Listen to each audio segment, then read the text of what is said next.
Minefield. My experience with a real-life baby. Karen and her mother's social media awakening. My post last summer wasn't the most exciting or dramatic on Ada, but I wanted to provide an update if anyone is interested. Baby Karen was born healthy and happy back in October. She's an absolute sweetheart of a baby, and I'm totally in love with her. Between March and May, I didn't get to see her in person, but I was doing regular FaceTime calls with Stephanie and Karen.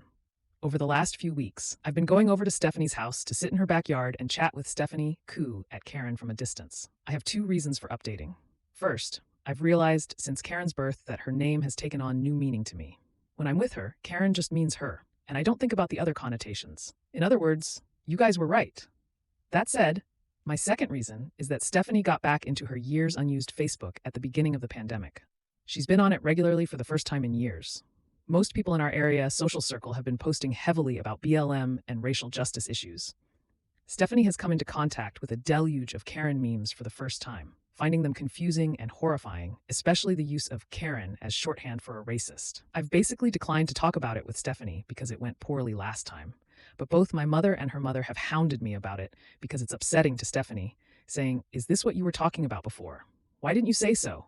Why didn't you explain it better? You should have told Stephanie." And Jesus wept. You really can't win. Thanks again for all your feedback on my last post. It was very helpful in giving me some zen about the situation.